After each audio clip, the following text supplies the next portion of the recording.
फिरोजाबाद में अखिलेश यादव ने फिरोजाबाद, एटा, सिरसागंज को बताया घर और बोले छतों पर जिस तरह से लोग दिख रहे हैं उससे साफ है कि भाजपा का सफाया होने वाला है। एटा से सीएम योगी ने सपा बसपा पर किया सीधा हमला, कहा जिले में पहले अपराधियों का था अड्डा, 2017 के बाद माफियाओं पर चला सरकारी बुलडोजर। एटा जनपद के उन कुख्यात माफियाओं के ऊपर सरकार का बुलडोजर चलते हुए देखा होगा और उनकी संपत्ति को जब्त होते हुए भी देखा होगा। क्या इससे पहले कभी माफियाओं के ऊपर बुलडोजर चल पाता था? ये बुलडोजर चलना चाहिए ना। मुख्यमंत्री योगी आदित्यनाथ ने अपने संबोधन में कहा कि एक हाथ पर होगी विकास की छड़ी, दूसरे हाथ से चलेगा माफियाओं पर बुलडोजर। एक हाथ पर विकास की छड़ी होगी और दूसरे हाथ में बुलडोजर का लेबर जब चलेगा तो बड़े बड़े माफिया ध्वस्त हो जाएंगे। ये माफिया ध्वस्त होने चाहिए ना। सदैव के लिए सहमत हैं। कोरोना वैक्सीन को लेकर विपक्ष पर सीएम योगी ने किया तंज, कहा वोट की चोट से वैक्सीन को लेकर अफवाह फैलाने वालों पर करे प्रहार।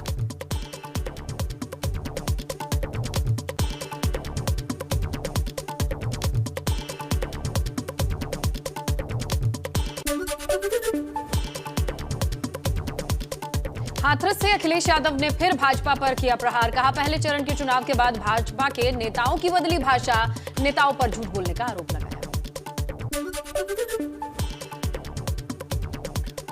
सपा अध्यक्ष अखिलेश यादव ने डबल इंजन की सरकार पर किया जुबानी हमला, कहा डबल इंजन की सरकार ने किसानों गरीबों को दिखाया दुख और परेशानी। हमारे किसान जानते होंगे कि डबल इंजन की सरकार ने उन्हें हर चीज में किल्लत दे दी, परेशानी पैदा की और इतना दुख और तकलीफ कभी किसान और गरीब को नहीं झेलनी पड़ी होगी जितनी इनकी डबल इंजन की सरकार में सामना करना पड़ रहा है। अखिलेश यादव ने आवारा सांडों को लेकर सरकार को घेरा, कहा सांडों की वजह से बड़ी संख्या में प्रदेश में लोगों की जान गई है। उनका सबसे बढ़िया काम था सांड पकड़ने का, वो भी नहीं पकड़ पा रहे। बताओ, सांड खुले घूम रहे हैं, किसानों को बर्बाद किया है। इसीलिए हमने तय किया कि बड़ी संख्या में उत्तर प्रदेश में सांडों से लोगों की जान गई है, बड़ी जाने गई हैं। आप पता कर लो, हर दिन अखबार में पढ़ने का मिलता था क्या इधर सांड ने मार दिया, उधर सांड ने सींग मार दिए। अखिलेश यादव ने कहा प्रदेश की कानून व्यवस्था ठीक करने के लिए उठाएंगे बड़े से बड़े कदम, कोई अपराधी बख्शा नहीं जाएगा, सख्त से सख्त कार्रवाई की जाएगी। अगर पुलिस फोर्स का मनोबल बढ़ाने के लिए हम लोगों को बड़े फैसले लेने पड़ेंगे तो बड़े फैसले लेकर के हम आपको भरोसा दिलाते हैं कि कोई अपराधी होगा, कोई गुंडा होगा, कोई माफिया बदमाश होगा, वो बच करके नहीं निकल पाएगा, उसके खिलाफ कड़ी से कड़ी कार्रवाई होगी।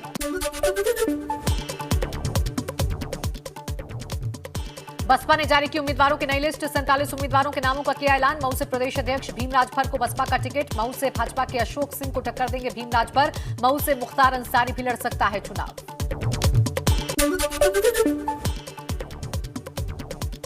हिजाब विवाद के बीच एआईएमआईएम प्रमुख ओवैसी का ट्वीट, एक दिन हिजाबी बनेगा प्रधानमंत्री। ओवैसी ने कहा वीडियो ट्वीट करके हिजाब पहनकर बच्चियां कॉलेज भी जाएंगी, डॉक्टर भी बनेंगी।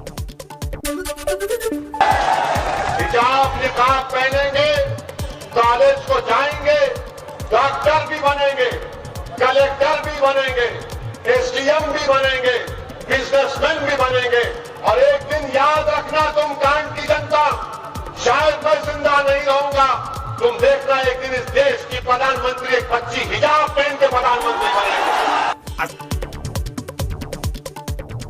भाजपा ने असदुद्दीन ओवैसी के हिजाब वाले बयान पर किया पलटवार, राकेश त्रिपाठी बोले ओवैसी की सोच कट्टरवादी।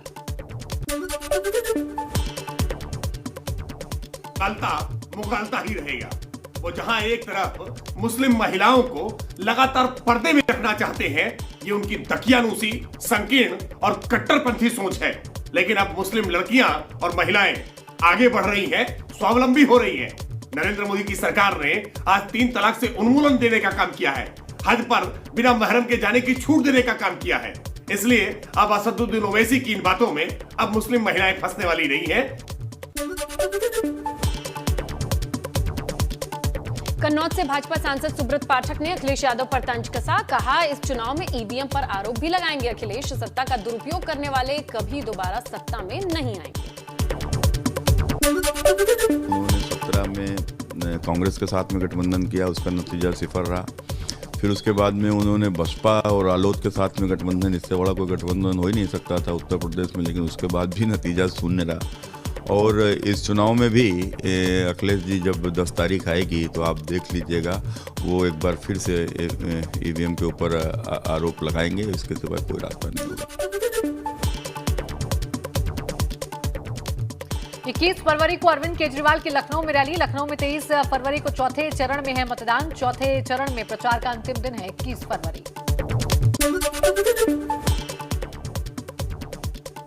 भदोही से बाहुबली विजय मिश्रा जेल में रहकर लड़ेंगे चुनाव। निर्दलीय चुनाव मैदान में उतर सकते हैं विजय मिश्रा।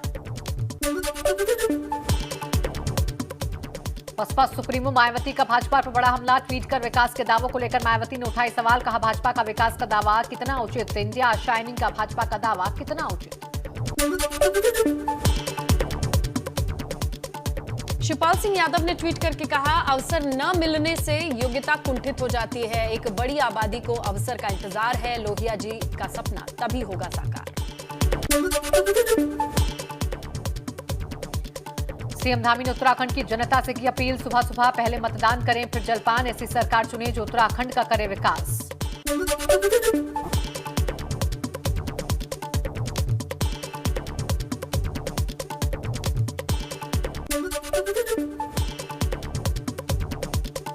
लाल कुआं में पूर्व सीएम हरीश रावत ने चुनाव से पहले सीएम धामी के कॉमन सिविल कोड के बयान को लेकर बोला हमला। कहा, मैं इसे गंभीरता से नहीं लेता।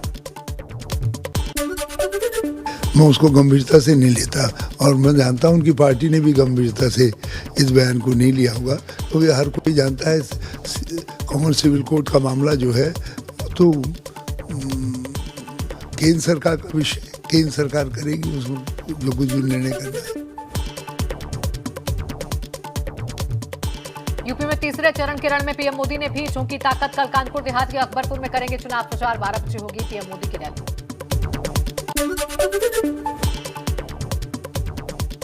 सीएम योगी ने बच्चों के साथ ट्विटर पर फोटो शेयर की। लिखा, प्यारे बच्चों खूब पढ़ो, आप ही हैं नए भारत का भविष्य। आपकी सुरक्षा हमारा संकल्प।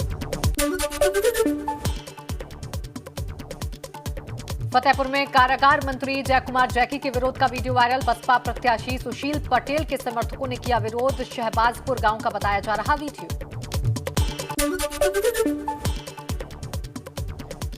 रुद्रप्रयाग से यूकेडी प्रत्याशी मोहित डिमरी पर जानलेवा हमला। अस्पताल में कराया गया भर्ती। प्रचार से लौटते वक्त बाइक सवारों ने बोला हमलावरों की हो रही है तलाश।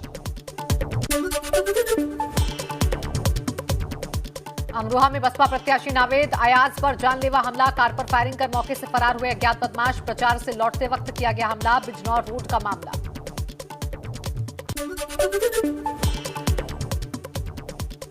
गोंडा में बीजेपी सांसद ब्रजभूषण शरण सिंह ने बेटे बीजेपी प्रत्याशी प्रतीक भूषण सिंह के समर्थन में जनसभा को संबोधित करके वोट अपील की। समाजवादी पार्टी आम आदमी पार्टी पर निशाना साधा। कहा कि पश्चिमी यूपी में चुनाव के बाद अखिलेश की हवा और गर्मी निकल गई। 10 मार्च के बाद वो केवल एक क्षेत्रीय पार्टी के रूप में रह जाएंगे। अखिलेश यादव को पता है कि उनकी हवा निकल चुकी है और उनकी गर्मी निकल चुकी है। कुल मिलाकर के मैं कह रहा हूं कि 10 तारीख के बाद आप देखेंगे कि एक क्षेत्रीय पार्टी से बड़ा रूप उनका नहीं होगा। देश में कोरोना वायरस के घट रहे मामले। पिछले 24 घंटे में कोरोना वायरस के 44,877 नए केस आए सामने। 684 लोगों की मौत। 1,17,591 रिकवरी। देश में पॉजिटिविटी रेट अब 3.17%। एक्टिव मामलों की संख्या घटकर 5,37,045। इस महामारी से अब तक 5,08,665 लोग जान गंवा चुके हैं। अभी तक 4,85,711 लोग संक्रमण से रिकवर। राष्ट्रव्यापी टीकाकरण मुहिम के तहत रविवार को 49,16,801 डोज दी गई, जिसके बाद कोरोना वैक्सीनेशन का आंकड़ा हुआ 172,81,49,447। देश भर में 24 घंटे में 14,15,289 कोरोना सैंपल टेस्ट, कुल 75 करोड़ से ज्यादा सैंपल लिए जा चुके हैं। कोरोना के घटते केस पर सरकार का एक और बड़ा फैसला, नाइट कर्फ्यू के समय में बदलाव किया गया। अब रात 10 बजे की जगह 11 बजे से नाइट कर्फ्यू।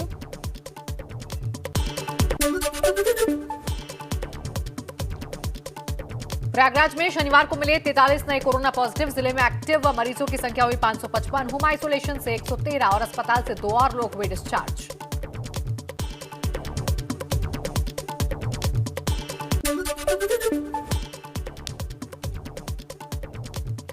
एबीजी ग्रुप के बैंक फ्रॉड को लेकर केंद्र सरकार पर बरसी कांग्रेस। कांग्रेस के रणदीप सुरजेवाला ने ट्वीट कर कहा, मोदी सरकार के 7 साल में बैंकों के एनपीए में हुई बढ़ोतरी। बैंक धोखाधड़ी करने वालों के लिए लूट एंड एस्केप मोदी सरकार की योजना। 4 साल बाद देश के बैंकिंग सेक्टर में एक और बड़ा घोटाला। एबीजी ग्रुप में 2 दर्जन से ज्यादा बैंकों के साथ धोखाधड़ी की। 28 बैंकों को लगाया 22,000 करोड़ से ज्यादा का चूना। अब तक 8 लोग गिरफ्तार। सीबीआई ने मुकदमा दर्ज कर जांच शुरू की। यूक्रेन विवाद के बीच अमेरिकी राष्ट्रपति जो बाइडेन और रूसी राष्ट्रपति व्लादिमीर पुतिन ने फोन पर की बात। तकरीबन 1 घंटे हुई बातचीत में बाइडेन ने पुतिन को समझाने के अंदाज में कहा, यूक्रेन पर हमला करने से व्यापक मानवीय हानि होगी।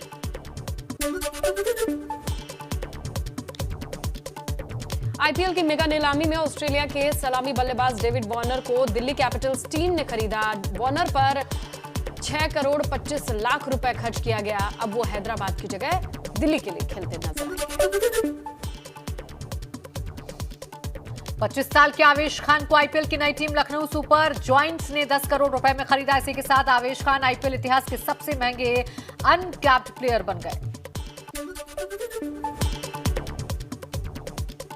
सुरेश रैना को किसी टीम ने नहीं खरीदा। आईपीएल में सर्वाधिक रन बनाने वाले 5 बल्लेबाजों में शुमार रैना। लीग की 10 फ्रेंचाइजी में से कोई भी इनके लिए खरीदार नहीं मिलना शॉकिंग है। रैना को मिस्टर आईपीएल भी कहा जाता है।